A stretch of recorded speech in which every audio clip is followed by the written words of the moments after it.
ছিল তখন 40,000 আউলিয়া কিরাম গৌসে পাকের জলসার মধ্যে ছিল হযরত শেখ আলী ইবনে হাইতি রাহমাতুল্লাহ আলাইহি তাড়াতাড়ি দাঁড়িয়ে গেলেন।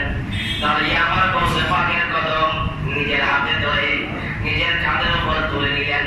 সুবহানাল্লাহ। এই গৌসে পাক আপনার জমানের কথা আমি বাতাসে চলে যেতে দেব না, আমি বাস্তবায়ন করে দেখাবো। এই বলে কদম যখন কাঁধের উপর তুলে নিয়েছিলেন তখন গায়েব থেকে অদৃশ্য থেকে আরেকটা বড় করে আওয়াজ আসতেছে। সেই আওয়াজ হলো লা। আওয়াজটা কি? লা মানে না না, লা নয় নয়, বরং কাদামাকা, বরং আব্দুল কাদের জিলানী আপনার গায়েতের দুটা কদম আলা আইনি ওয়া আলা রাসি, আমার চোখের উপর আমার মাথার উপরে তুলে নিলাম। সুবহানাল্লাহ। কে বলতেছে?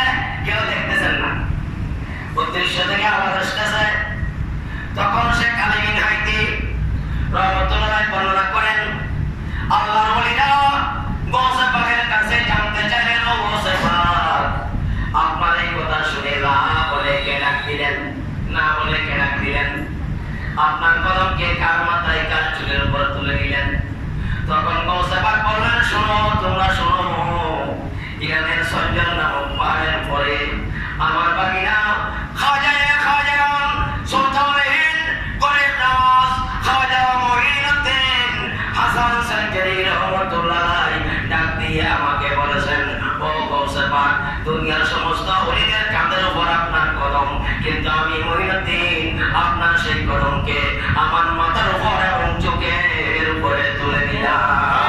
সুবহানাল্লাহ। আল্লাহু আকবার। ইয়া রাসূলুল্লাহ। ইয়া রাসূলুল্লাহ। সুলতানুল হিন্দ জিন্দাবাদ জিন্দাবাদ।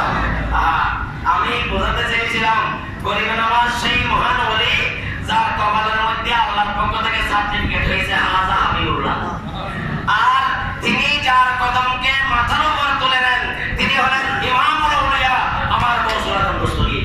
সুবহানাল্লাহ। সেজন্য হাজা হাবিবুল্লাহ এই রেকর্ড প্রধান রাজ্যের হলে পেয়ে হাজা হাবিবুল্লাহ এটা গরিব নওয়াজের রওজা পাকের গেট থেকে উনি তুলে নিয়ে এসেছেন। হাজা হাবিবুল্লাহ লেখা আছে। আমরা সঙ্গে